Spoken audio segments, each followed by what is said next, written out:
Senate to talk about some of the enormously important crises facing our country today. I'm just delighted to have good friends here, people who have been fighting for the working class of this country for years and are helping to lead this effort in this terrible Trump shutdown. Let me put where we're in a context very briefly before we get to discussing some of the issues.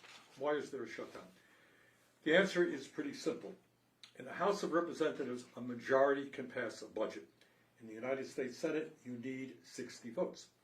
And what that traditionally has meant, and why you got 60 votes, it requires bipartisan negotiations, discussion. They don't have the votes, they got 53 votes, Democratic caucus, 47. You need to talk. For the first time that anyone can remember, what the Republicans are saying, we're not talking. It's our way or the highway. Take it or leave it. That's it. No discussion. Well, that doesn't work for us. It doesn't work for the American people. And one of the key issues out there, what they don't want to talk about, is that if we were to just tomorrow go along with the Republican proposal, this is what happens to you. 15 million of you are going to lose your health insurance.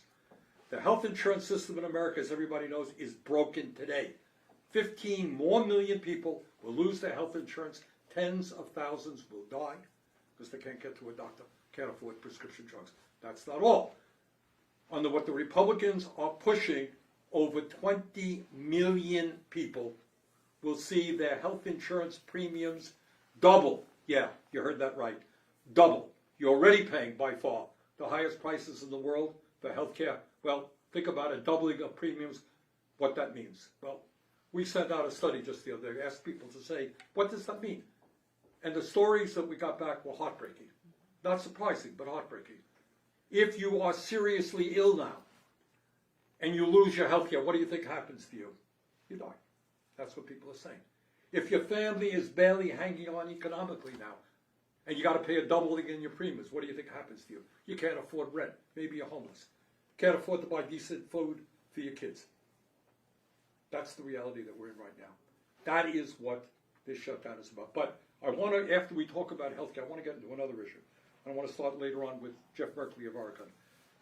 I think everybody knows this country is rapidly, frighteningly moving into an authoritarian society. I know you guys know this, a few hours ago, Trump announced that he wants to arrest the governor of Illinois and the mayor of Chicago. This is really insane stuff. All right, that's my take. Elizabeth, take it from there. What are you hearing? So look, let's stick with healthcare to start with, because that's the right place to be.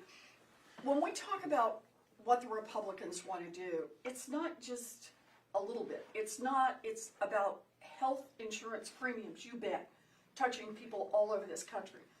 But it's also about pushing old people out of nursing homes. Right. It's about telling newborn babies and their mamas, you got no health care. Good luck to you. You got to figure out a way to manage this. It's about saying to people who have disabilities and they've got to rely on that home health aid, or they've got a motorized wheelchair. Those are paid for by the federal Medicaid program. And these guys want to come in with a chainsaw.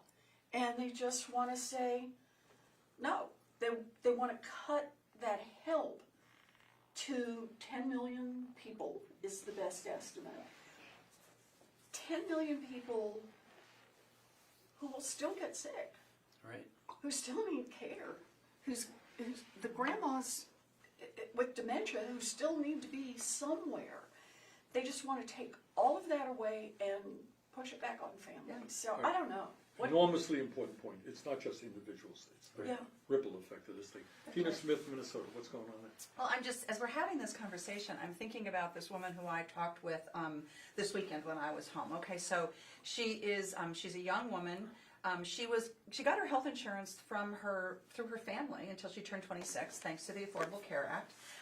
And now she's a child care provider. She makes about $40,000 a year. She cannot afford this huge insurance premium increase that she is staring at. It's going to be hundreds of dollars a month.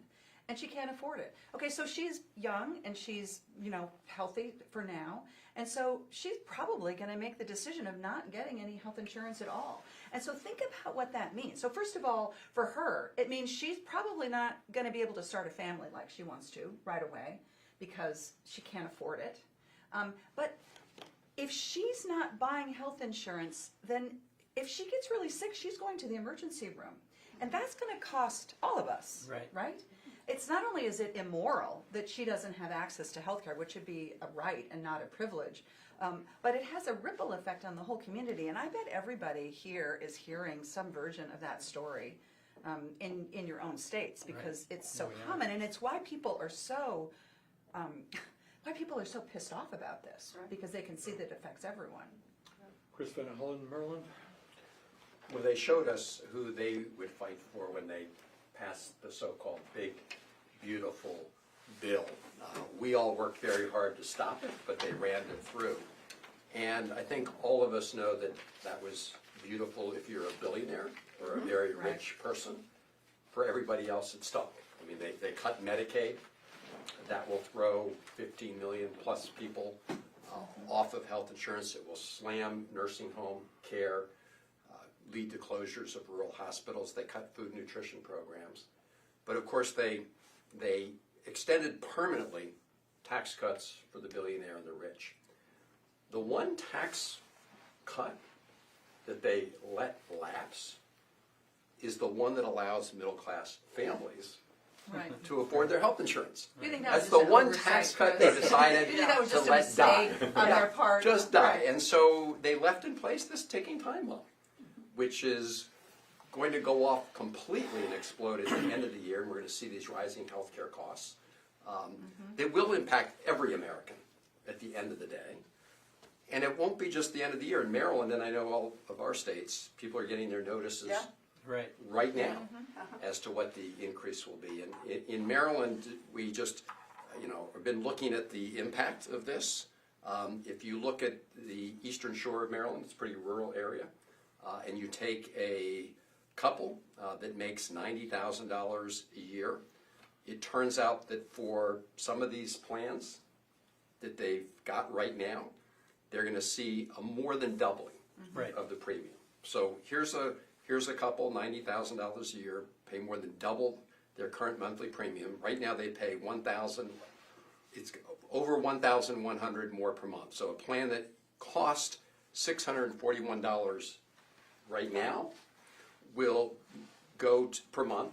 Will now go to $1,762 per month. That's almost 3 times. Right. That's the impact of what they're doing, and we want to keep the government open. We don't want to give Donald Trump a blank check for his lawless activities, and we want to make sure we address these rising prices and costs, including That's what we're this fighting one for. right here. That's what we're And so fighting that's for. what this is about. Peter Welch, Vermont. Well, there's another element here that makes me sad. I'm really outraged at taking away people's health care, all the things that you talked about. But there has been an abdication of accepting a responsibility our Senate Republican colleagues have to act like an independent branch of government. These cuts, they're going to hurt folks who voted for Trump. They're going to hurt folks who didn't vote for him. This is all about suffering that's going to be inflicted on families, regardless of what their political orientation is. And I talk to my Republican colleagues, and I know you do, and Tina and Elizabeth, we're on the Finance Committee where we have some authority and ability to change this. They get it. Because all these premiums that you're talking about, they're going to afflict the families they represent. So they get it. And then you ask them, well, let's change it. They got to wait for Trump. They got to get permission from Trump. And what I look at them, I say, wait a minute. Aren't we like independent United States senators? Don't we have the capacity to decide what we think is right? Which, of course, we do. But they need a permission slip from the president. And that's the lament I have, because we're talking about trying to protect families, not trying to get some political edge. So anyway, really astonishing. Thanks, Peter. Jeff Berkeley from Oregon. Well, and it really strikes me, Peter, what you're saying is that some of them individually, yes, are coming in saying, we know this is going to hurt our constituents back home, And in fact, 75% of the folks who have accessed these enhanced tax credits that have made insurance affordable are in states that Trump won. Right. And so this is not Democrats advocating because our blue states are the ones most hurt. We're advocating because families across America are hurt. I think about the stats for my state, and individual stories are powerful, and this individual who's 32 years old, earns $35,000 a year, and roughly his health care premiums will double. And, well, doubling? I mean, we get upset at 3% or 5% inflation. This is 100% inflation. And Chris's, your example was 300% inflation. And as Bernie mentioned, well, if I can buy the health care, maybe I can't buy something that's important for quality food for my children, or maybe I can't pay my rent. In other words, pressing families to the wall. And in my state, 110,000 people are affected by buying buying health insurance on the exchange with these tax credits. And the expected average is $1,300 a person up. The expected percentage average is less than the national average, which is confusing to me as to why, but about 68%, projected 68%, versus a national doubling of 100 to 114%. And I'm just like, okay, so individuals are coming to us and saying, across the aisle, and saying, we're hurt, and, well, can you please actually engage and have your leadership engage in dialogue? Yeah. Because this is the way that we resolve things. Now, the point, Peter, you were making, that they feel like they have to get a permission slip. There are 3 factors that lead to authoritarian control. And this is tied, I mean, if you have authoritarian control, ordinary families get hurt. You never see an authoritarian force that provides great health insurance or health system to their citizens. And one of it's a rubber stamp Congress. And what you're describing is the rubber stamp Congress. And the second is a Supreme Court that gives more power to the executive, and we have that. And the third is an aggressive authoritarian president, and we have that. But how can we interrupt that? How can we interrupt that? We can interrupt it by having our colleagues say, hey, we're tired of the attack on due process and free speech and free assembly and weaponizing the judicial department against political enemies and sending military into the city. No, we took an oath to the Constitution. If we can get our colleagues to say they've had enough and remember that they're fighting for democracy, we will fix this healthcare problem. Right. Because they won't ask for that permission slip anymore. Good point. Chris Murphy, Connecticut. So Bernie, you said something that's really important, that this is unprecedented, right? We've never been in a situation like this where the Republicans are essentially boycotting negotiations. Right. It's even crazier than that. The House of Representatives isn't even here. Like, Right. they're not in session. The government is shut down, and the House of Representatives, the Republican Speaker, has sent the House home for 3 weeks, unplanned. 4. Four. Did you This is- hear? Next week Next they're week out too. as well. So 4 months in a row. month recess. This never happens, and so you have to ask yourself why. Why are they working so hard to avoid sitting at the table and talking about something that's pretty simple? Bernie, you said it. We're not asking for the entire healthcare system to be fixed. We're just saying, don't screw it up even worse. Don't raise people's premiums by 100%, 300%, while the cost of everything else is going up. They won't even talk about that because these healthcare cuts to families are essential for their number one priority. Tax cuts for corporations and billionaires. The way that they pay for this big new tax cut for billionaires and corporations is to cut your healthcare. It's just a transfer of wealth from middle class families to the super rich. Like if you're a really rich family in Connecticut, you're getting a new tax cut of $270,000, paid for by people's healthcare going up who are making $50,000 a year. So it's true that we're in what day? I mean, we're now day 5, 6, 7 of the shutdown, and we're having no negotiations because Republicans are boycotting Washington because they can't stand the idea of having to give up on their plan to use government to enrich their friends. Yeah. Ed Markey, Massachusetts. No, thank you. Yeah, just to follow on what Chris is saying. So there's 220 Republicans right now, and they're in a witness protection program somewhere in America. We don't know where they are. We want to talk to them. about the health care of every American family, but we can't find them. And there's a reason why we can't find them. Because it's all that you really have to know is in Godfather Part 1. They've all been given an offer they can't refuse by Donald Trump. They voted for the bill to slash all these programs, slash Medicaid, slash the Affordable Care Act, NIH, all these programs. And they voted that way because they lose their seat. That's what happened to Senator Tillis in North Carolina. He just stood up. 48 hours later, he couldn't run for re-election. So it all comes from the Trump White House. They want these cuts for, as Chris said, the payoff for their billionaire buddies. These are tax cuts for them. All this health money, all the funding for every family. Ralph Waldo Emerson, the great Massachusetts poet, he once said that health is the first wealth. And it's being looted. It's being looted by Trump, being looted by the Republicans in the House and the Senate in order to pay for those tax breaks. Because they've always harbored an ancient animosity towards Social Security and Medicare and Medicaid and the Affordable Care Act. Because they all voted against them, the Republicans. They never wanted these programs in the first place. And so all we're saying is, come to the table. Let's talk. Yeah. We have a crisis coming up on November 1st. You got 2 weeks to show up here, please, so we can talk to you. Otherwise, we're going to be in a full-blown healthcare catastrophe crisis for the whole country. And right now, as Elizabeth just said, for 4 weeks they're going on vacation somewhere. We don't Paid know. vacation. Witness protection program. Bahamas or Huh? Bahamas maybe? or- Yeah, Bahamas. We don't know where they are, but we know where American families are. They're right at their kitchen table. Their electricity prices are going up. Their food prices are going up. Their healthcare premiums are going up, and the Republican Party cannot be found.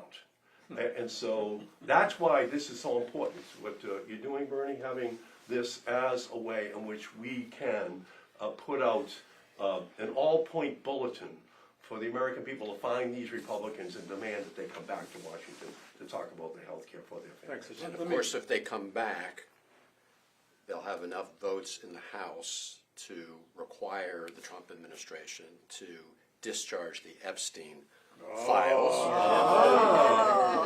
It's let's very take- clear they're much more interested in keeping them locked up than opening the federal government. Let's put I it want that to way. move on, but before we do, let me just summarize, pick up on something that Ed said.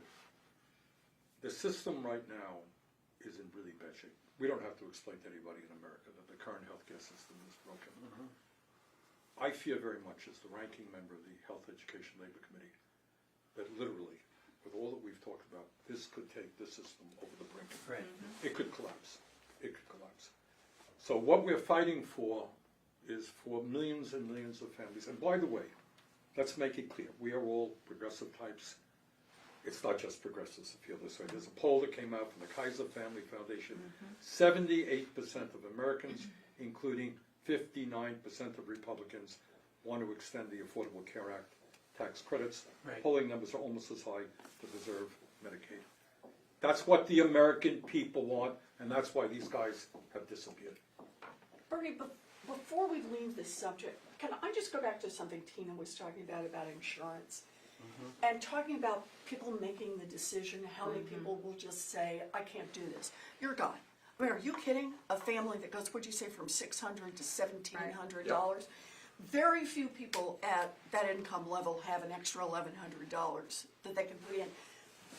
Just for a second, I want to talk about the death spiral. And that is when a whole bunch of people collectively say, good grief, on these They just opt out. prices. Yeah. Do it. A bunch of people opt out, and we worry about people who then have no health insurance. But I want to, just for a second, think about what happens to the people who are left. Yeah. I was talking with someone yesterday who has a very serious condition, and she said her treatments cost $120,000 regularly. Right. And she said, I don't have any choice. I will spend every last nickel I've got on health insurance because I literally will not be able to purchase the drugs that keep me alive. So she was asking the question, who drops out? She doesn't drop out. No, exactly. But the healthiest people, or at least they perceive themselves as the healthiest people. Healthy until you're not. Healthy until you're not. The healthiest people drop out, if they get sick, they still go to the hospital for uncompensated care, right? That's gonna load back into the system. But what happens to the remaining insurance pool? And it's a problem with this private insurance, That's right? right. Drives the cost up. And then let's go to the next round of price increases, right? And this is what people are talking about. Some of the That's right. healthcare economic specialists are saying, we're talking about potentially a death spiral here Right. that brings down the entire payment system for healthcare in America. And there are some of us who want to rewrite healthcare and how it's paid for in America, but this is not the way. This is not the by way having doing an it. emergency where you burn the That's whole right. damn thing down. Yeah.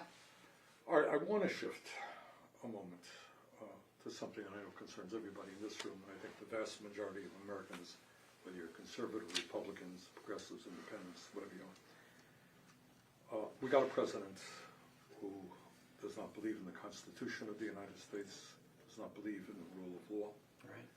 He's attacking virtually every institution in American society which maintains a democratic form of society, whether it is the media, suing the media, his friends are taking over the media, whether it is the court system, whether it's the universities, whether it's law systems. As I mentioned a moment ago, I mean, he today announced, insanely, he wants to arrest the governor of Illinois and the mayor of the Right. city of Chicago. He is targeting one of our own colleagues, Senator Schiff from California, Letitia James, the Attorney General of New York. Now Senator Blumenthal. I didn't hear that. Senator Yeah. Blum? Senator Blumenthal. Yeah. He's saying Senator Blumenthal should be investigated. So it just continues. I mean, Right. you're really, it's really scary stuff. Yesterday at the Democratic Caucus, Jeff Merkley talked a little bit about what was going on in Portland, Oregon. Jeff, if you could just tell us what's going on there. Sure, you bet. Let me turn the clock back to the year 2020, 5 years ago, in which Trump sent federal agents into Portland, and people were outraged that they were there, and it resulted in conflict that created a cycle of street demonstrations and for months. Well, Portland recovered from that, and Portland's been a very peaceful place. It's cut its murder rate in half, the best of the 65 largest cities in America. It cut a 20% cut in its violent crime year over year. Well, that's progress. The downtown's starting to come back to life. But Trump remembers that he helped trigger violence in Portland, and he wants to do it again. So he proceeded to say, well, there's a war zone in Portland, so I need to federalize the Oregon National Guard. Well, the law only allows to federalize National Guard if there is an invasion or if there is a rebellion. An invasion is pretty well defined and understood as some country is on your borders and they're coming in. A rebellion is considered to be, by the conversations that were held at the time the law was created, to be a sizable group, well organized, well weaponized, that's trying to overthrow the government. So nothing like this exists in Portland. Have there been some scuffles and demonstrations over the months? Yes, but nothing out of the ordinary that the local police doesn't handle. But then he proceeds to say, Trump says, well, we can recreate the conditions of 2020. Right. And so the first thing that happens is he does have Federal Protective Services that are outside the ICE building, and they proceed to assault peaceful protesters. As documented not by the major newspaper, the Oregonian, saying somebody said, but saying our reporters witnessed, our staff witnessed the assaults on peaceful protesters. And then Oregon Public Broadcasting observed something that was even more extraordinary, in which the federal agents decided to stage a fake riot. Wow. And they asked the protesters to back up 3 blocks, and they did. There was no physical interaction between them and the agents. And then the federal agents, with their line across, they had videographers behind them, professional videographers. And when they backed them up 3 blocks, they gave the command, and they threw down tear gas and pepper balls, and what was the Flashbangs. oh yeah, the flashbangs, and it sounds like gunfire going off. And so you see the smoke, and you hear what sounds like gunfire, Looks like and chaos. people are quickly, and so they film that, trying to say, oh look, there's a riot. this is a new level that our government, in kind of a wag the dog strategy, is creating a fake riot to try to sell the American people and the courts on the idea that there's a rebellion that has to be quelled. Wow. Well, our district judge said, no way, you can't federalize Oregon. Trump says, well, we're going to send in federalized agents from California and Texas. The district judge says, no, there's no condition here. It's the same issue. Can't come. So now we are seeing that Trump each day is trying to some way to accelerate this crisis. And Chicago was next on the list. And we're anticipating more federal agents will be sent, not National Guard, and Trump's saying, I may trigger the Insurrection Act. Well, the Insurrection Act basically is an exception to posse comitatus, which says you can't use our military against our own people. Long-standing protection. Military is to protect our country, not to be used by an authoritarian against our own people. But the exception is for a rebellion. And therefore, once again, Trump is going to try to demonstrate that there are circumstances, and here is the big concern. While the district judge in Oregon said, no way, we understand what a rebellion is, it's not here, other judges are in the habit of giving deference on security issues to the executive. And well, you got the commander-in-chief. If the commander-in-chief says there's an invasion, maybe we should defer to that. And we saw that with the judge in Chicago. We're concerned about this. We'll get to the Supreme Court, and the Supreme Court will say, yes, it's okay, as long as the president says there's a rebellion or an invasion. And you hear the president using those words. He talked about invasion from within, setting the stage again for the... This is a red line, because yes, we've seen the attack on due process, freedom of speech, freedom of the press, our academic universities, our networks being attacked for what they put on the air. We've seen the retaliation coming out of the Department of Justice. But the idea of troops being sent in against American citizens peacefully protesting, this could secure the type of authoritarian state Trump wants to create far into the future. And it's why we have to do everything we can to resist it. Jeff, thanks. Chris, I know you were on the floor yesterday talking about these issues. Yeah, one of the things I worry is that, we only deal with the outrage of the day. And every day, especially in the last month, there's been a new outrage, a new assault on free speech, a new assault on the rule of law, on citizens' right to protest.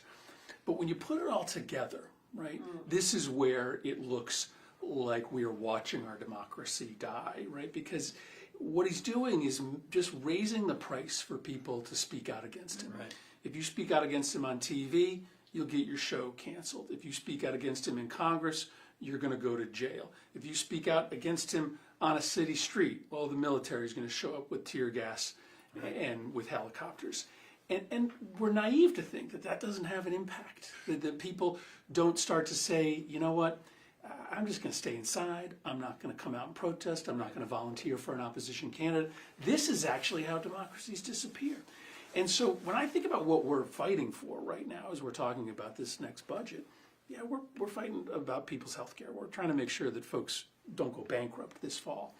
But we're also asking for something even simpler, that the president just obey the law, right? That we write a budget in which the president actually has to obey, implement the budget, and not use the money we give him to suppress people's speech. So this moment feels kind of overwhelming sometimes, because you've got these prices going up on people, you've got the suppression of democracy.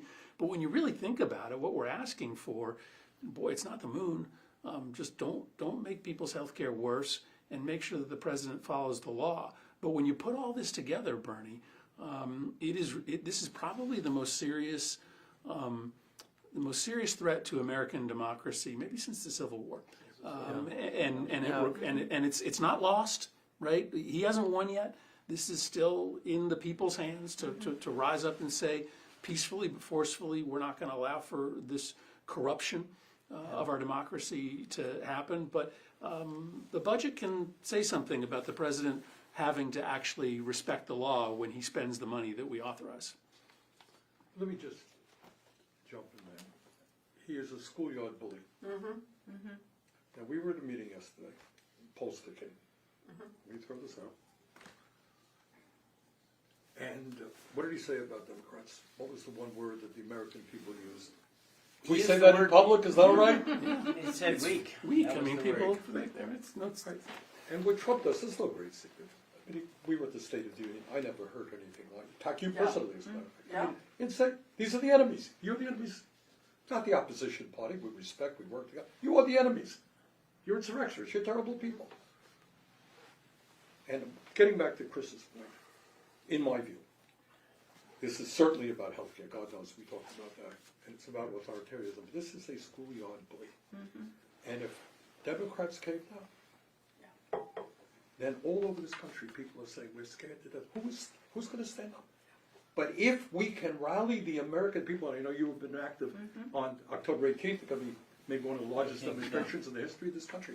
If we can show the American people that this phony guy who is selling them out day after day wants to undermine what men and women in every one of our states has fought and died to defend, we win this thing, we can start turning the country Yep. around. That's right. This is the patriotism of fighting back. Yes. That's right. This is the moment to That's- fight back. Yes, yes. The part we're talking about is health care for millions of people, whether they're Democrats or Republicans or don't like any part of politics. But it's really about standing up and saying, we've had enough. That's right. We are not handing our country over to Right. someone who makes all his own decisions and thinks the only two functions of government are to enrich himself personally and use the tools of government to get back against what he thinks are his enemies. That's right. And you know what? Bullies, he is not as strong as he wants people to think that he Yeah. is. Bullies are never as tough as they seem. And what gives me hope in this moment is how, one of the, is how Americans are looking at this and going, like, this is not for me. Right. Even if I voted for him, this is not for me. But all of us need to express that loudly. And the only insurrection that I've ever seen since I've been in the United States Senate was when Donald Trump inspired the insurrectionists to attack the United right. States Capitol to stop the free and fair election. And then pardon all all and those then- folks who Then beat up pardon. cops, But right? but it's so important for us all to remember that he is not as strong as he wants us to believe That's that right. he is, and that we have so much more strength if we use our strength, if we use our power, and that is what this fight is about. in Can I this follow But I think on that, if I could, Chris. Can I follow up, quickly? Yeah, so I do think this is about democracy. Right. When Trump and Hegseth addressed those hundreds of generals and admirals, they said to them, we're gonna practice for wars overseas in the cities of the United States. We're gonna Training get ground. training here. We're gonna get training in Portland, in Chicago, in Boston. We're gonna get training for you. But you know what? I think we all can pretty much predict what the training is for.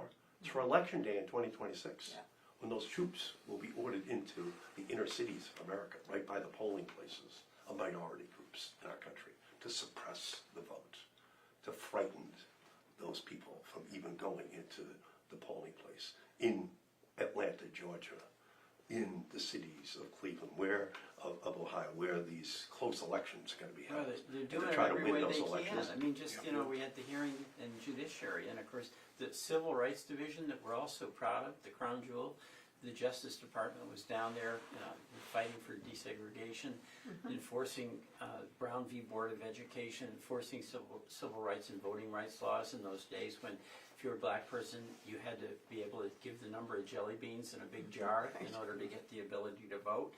Now it's all about suppressing the vote, and that's the prelude to militarization in the cities on election day. I mean, it's happening.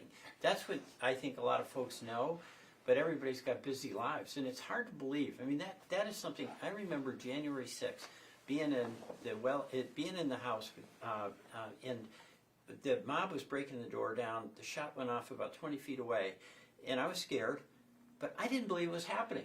This is the United States of America. We have free and fair elections, and we accept the outcome of election. If we lose, we fight another day. Chris, yeah, I want to say that we're not on a path to authoritarianism. We are there. I mean, we are there right now. All the things that we're hearing about, cracking down on free speech, deploying troops to cities, using the Justice Department to go after political adversaries. I do want to go back to this point on bullies, because we do need to stand up to bullies. We need to do it individually and collectively.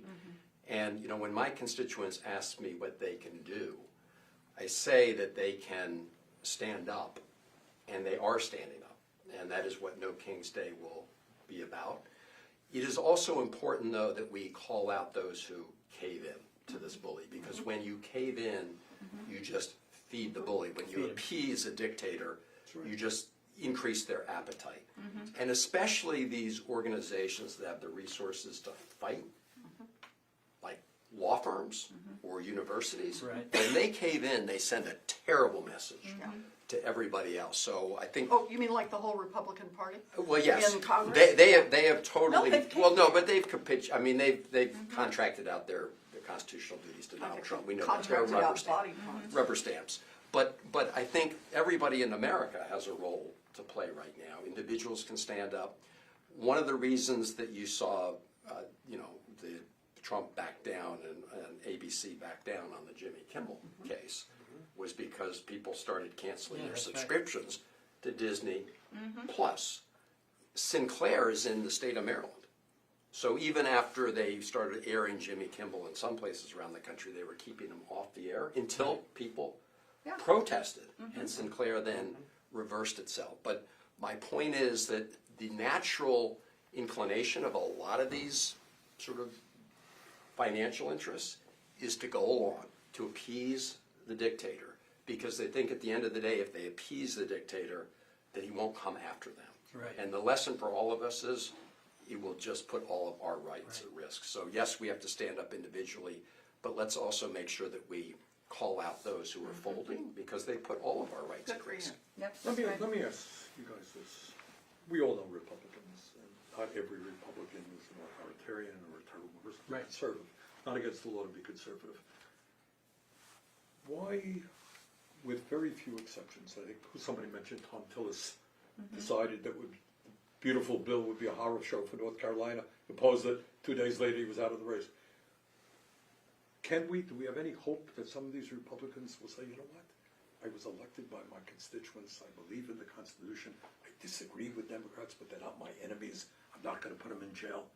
Are we hearing any of that, or are they, what's So going on? little, and the question you're asking, the question I've been asking myself, when will some of our colleagues say, we took an oath to the Constitution, we understand what the basic freedoms are, we understand you don't militarize our streets with armies because people protest, and we understand you don't turn the Justice Department into a machine to attack people you disagree with, and say, I've had enough. I'm Are you I'm hearing saying any of no. that, Jeff? I am not hearing that, and it takes only a small number to start to say that, but I think about what I've heard from them in the past, especially during the first Trump administration, where Republican colleagues would say, Jeff, I disagree with Trump on so many things, I disagree with his ethics, I don't know how he got elected, but listen, my constituents watch the television station that says every night he's wonderful, he's doing everything perfectly. The cable television's on the right, so that they say my base that elected me, more than half of them are sold that the president's doing the right thing. And they don't hear about the issues we've been raising if you're watching that far-right cable or the social media that follows it. And this is a tremendous problem for our republic, for our democracy, different media worlds, and the separation of urban and rural. And there's no easy answer to this, but we have to keep trying to say we've got to be in this service to America for all Americans, for all districts, blue or red, all states, blue or red, and keep reaching out to our colleagues and having this conversation, because our country desperately needs a group of them to say they've had enough, they're going to honor their oath to the Constitution. I think it's mostly up to the American people at this point, Yeah. because right now they fear Trump, but you got to put them in a position where they have to make a decision between Donald Trump and their voters. Yeah. Right. And if their voters say to him, listen, I've had enough of what's going on in Chicago, right? I don't accept authoritarianism. They're gonna lose their health You're gonna lose, I'm gonna lose my health care? Yeah. No, I'm not interested in you coming back again. Well, then you put him in a tough position. And I think that that's starting to happen, but the size of the protests on, October 18th and the ones that will come the week after that and the week after that, that will matter because Republicans are not destined to care only about Donald Trump's thoughts on them if their voters start to say, That's we're right. watching. But we see Right. maybe a little, the Congresswoman right. from Georgia, Green, Yeah, Margaret Taylor Greene. not exactly an ally of ours, right? You wouldn't Not see her usually. sitting around this Uh-huh. circle necessarily, I don't but think so, but she was, she was, yeah, that's Did you, right. did you invite her? I forgot to, maybe next time. She's not in town. she- They're all off on Well, here's vacation. what she says. Yeah. She Yeah, says, I that's have right. 2 adult kids. Yep. Their premiums are going up 100%. They can't afford it. People in Georgia can't afford it. This is crap. Yeah. Well, and today in Chicago, a masked ICE agent standing on a roof shot a rubber bullet at the head of a person of faith, a minister, a pastor, who was praying. Oh, God. Really? And this, and There's video. Oh, good. it's unbelievable, and I don't care what party you're in. I don't care what your political views are. As an American, you look at that and you go, "That is so wrong." And Right. I believe that people are going to rise up against that. I mean, that's as Chris says, it's going to come down to the people. Maybe because I'm an organizer at heart, and I believe that the power comes from the people and not from us. That is going to be what saves us. Yeah, Not yes. us, but what saves our country. Congress is a stimulus response institution, and there's nothing more stimulating than millions of people showing up on October 18th. And by the way, it might even be a good thing to have them all home on Main Street, which is turning into Payne Street, for Right. all of those voters back home. Because it's not the fear of God that moves Republicans and Congress, it's the fear of voters. Right.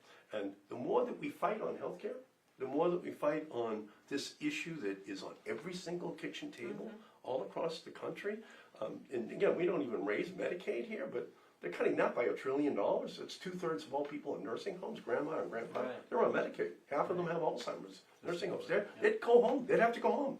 They'd have to be living with the family because it's Medicaid that pays for it. I had a mother who's 78 tell me about her 50-year-old disabled son who's living with her. And it's on Medicaid. And she's just desperately worried about what can happen. So I think that these stories back home might actually start to get into this Republican senator or House member. That's our hope. But that's why we have to fight here. We have to keep raising this issue. We have to keep this message high that the health care of every family is at And risk. one thing this has done is given America a chance to focus on a single issue. Because when Trump came into office, from day one when he did, 50 edicts, if you will, Right. every single day, new issues and hugely different, and well, let's have a conversation about that terrible thing that happened yesterday. Well, there's 3 new issues. But for the moment, we have, through this shutdown, focused America on health care and on that the president has to actually follow the law when we pass a spending law.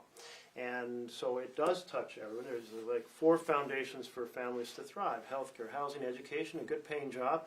It's just essential to everyone. So this is a super important conversation to tackle the tactic that Trump has pursued of they want flooding the zone, new issues every single day, so you're always in chaos. So let's keep this attention and let's Right. improve healthcare. I think if we call it the Trump healthcare tax credit. Donald Trump. Because what we know at the end of the day for this president is it's all about him. Oh, yeah. It's not about the American people. That's right. Maybe we can And do it a is about Trump him and coin. his billionaire donors. So if it has to be called the Trump, healthcare tax credit to get it passed, maybe someone will break through to him. I think Tina made a point a moment ago, is that what they want is the perception that they're all powerful. They cannot be beaten. Truth is, does Trump have political support? Sure he does. Is he particularly popular? No. Is Right. his popularity declining? Yes. It is. Yes. Are more and more conservative Republicans who voted for him say, gee, I didn't vote for you to double my health care premiums? Yeah. Are we To shoot seeing some ministers. breakaways? Yeah. And they're not liking what he's doing. That's right. All right. That's right. All right, so the point is, and what we are trying to do, is the American people are overwhelmingly on our side, including Republicans. Yeah. And it's just terribly important, not only that the American people stand together on healthcare, on this issue of authoritarianism. A conservative Republican thinks that we should have people shooting rubber bullets into a minister, really, in America? No one hears that, all right? So we're gonna win this thing. We're gonna win this thing if we stay strong. That's us, that's the American people. On that note, Let's all do right. it. Thank you. Thank you. Thank you. Thank you. Appreciate it. Very good. Thank you, Bernie.